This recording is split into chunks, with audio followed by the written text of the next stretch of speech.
Coming up on Mayo Clinic Q&A. October is going to be a very exciting month in the U.S. in regards to COVID vaccines. The FDA is going to look at boosters for Moderna, boosters for J&J vaccine.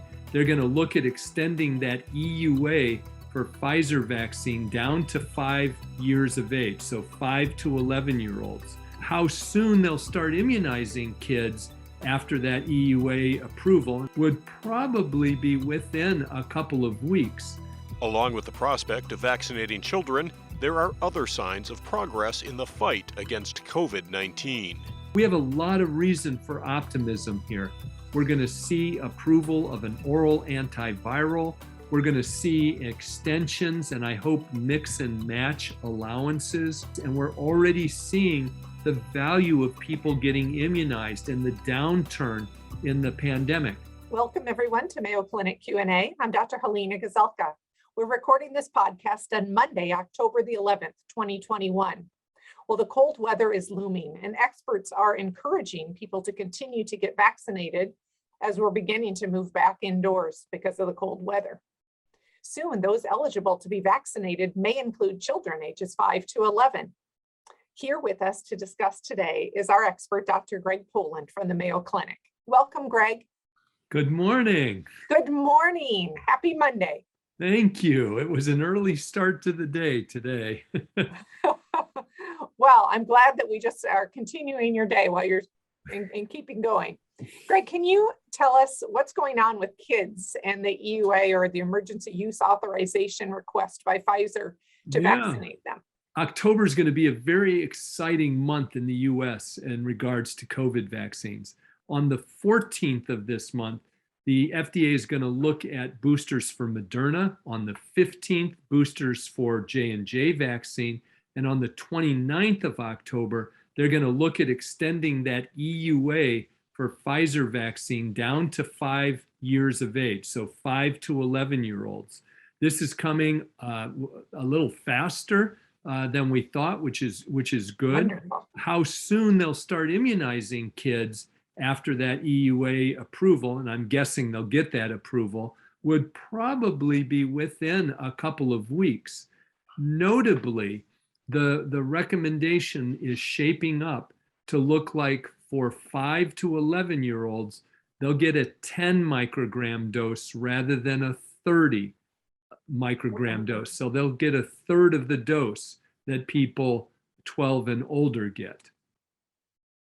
Well, that is exciting news, Greg. I was thinking about before how you told us how much paperwork goes into these meetings where you review all of this data. And I thought, well, that's a lot for people to read in a month. It really is. And, maybe not too surprising, these younger kids getting a third of the dose just have superior immune responses. Their young, healthy immune systems really rev up in response to the vaccine. So they'll do very well, I think. Oh, that's great.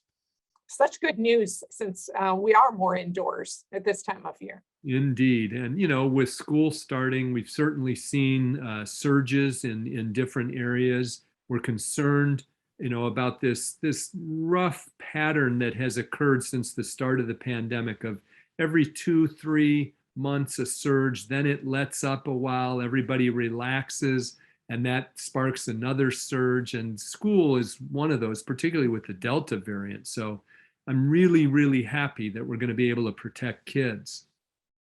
Greg, what do we know about the demand for booster shots? Are those who are eligible to get them getting them? Yeah, I think there's been a lot of movement in that direction. Where we're not seeing movement, and that's really the concerning part, is unlike other nations, we've got a really large segment of people who are hesitant or resistant to getting the vaccine. So on the one hand, you've got a large percent of America that's now moving to their booster dose, kids that will get their primary series, and then this group of people that will continue to periodically have infection and drive these surges and these outbreaks. And it's an almost intractable problem unless you make mandates. Greg, one of the most interesting things that I think I've heard is going on in research is this thought about mixing different COVID vaccines. Now, currently, if you had Pfizer, you get another Pfizer. If you can get a booster, you get a Pfizer. What about people getting different brands of vaccines or types of Yeah, vaccines? that so-called mix and match idea is also going to be reviewed by the FDA. I think again on the 29th of October. I've been privy to those preliminary data. All I can say, or I'm allowed to say, is that looking at those data, it works. You see really nice immunogenicity. You do not see any significant increase in reactogenicity or safety issues. So I suspect it will be approved. That will be very helpful for travelers, for clinicians. As you know, you and I are faced all the time by patients, and often because of where we work, patients that have come from other countries using vaccines that, for example, maybe AstraZeneca vaccine that we don't have here in the US. And I think it will be it's a very practical thing to be able to say you can mix and match these vaccines. Yeah, that's really exciting news. Yeah, Convenient, I would think. indeed. Um, Another study I wanted to ask you about, Greg, was in the New England Journal of Medicine, and they talked about how immunity in men may wane faster than it does in women after Pfizer vaccine. Tell me about that. I knew you were going to bring this up, Helene. Yeah, I think you're. I couldn't pass up an opportunity, Greg. Okay. I think you're referring to the Israeli healthcare worker study that was just published in the New England Journal, as you mentioned. And it is interesting. You're exactly right. What they showed is that in men, antibody decayed or waned faster, significantly faster than in women. It also waned faster in people over the age of 65 and in people who were immunocompromised. None of that is a surprise, I have to admit to you, Helena.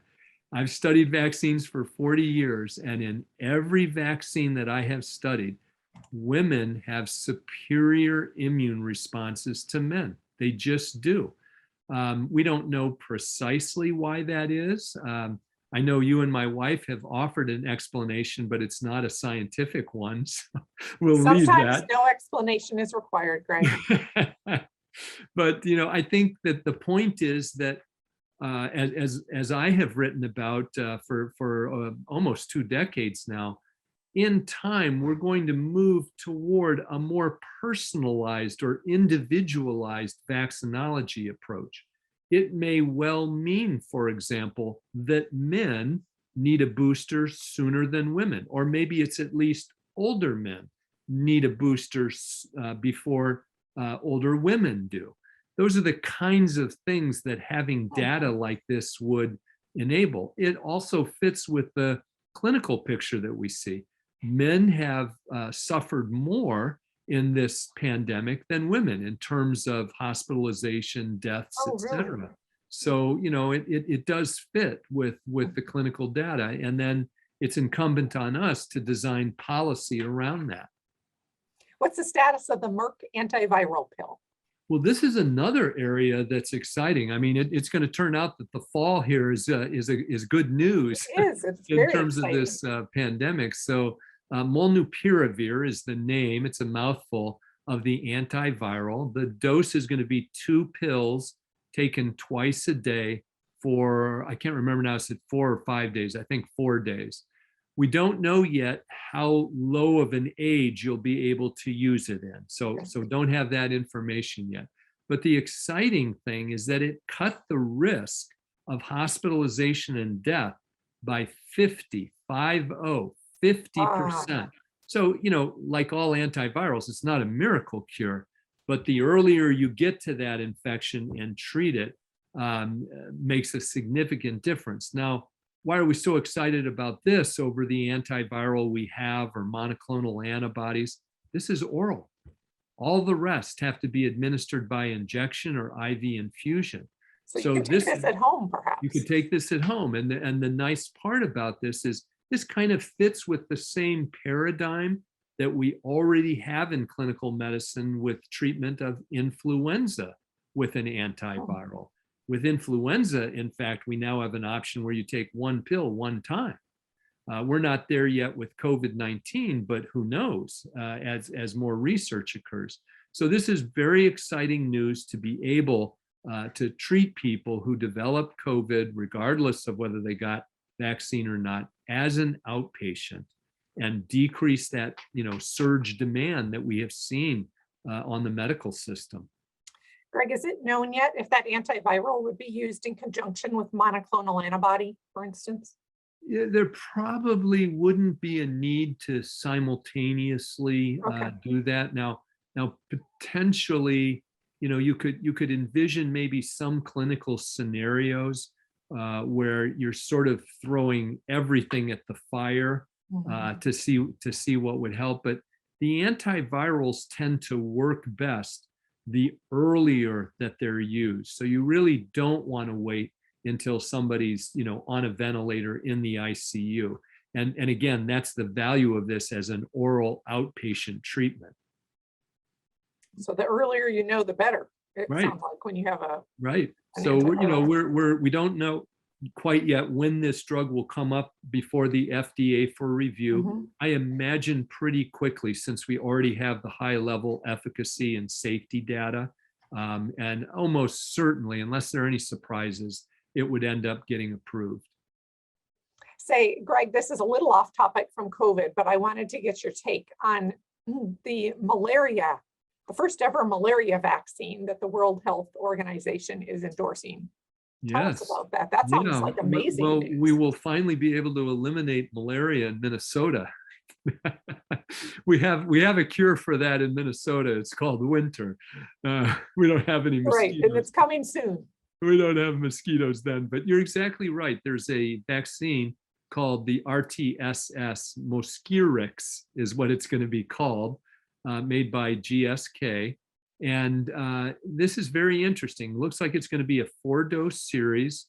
Again, significantly decreases the risk of severe disease. We don't know about death, but presumably it will cut the risk of death. Let's take Africa. You have sub-Saharan Africa, you have 500,000 kids a year who die of malaria.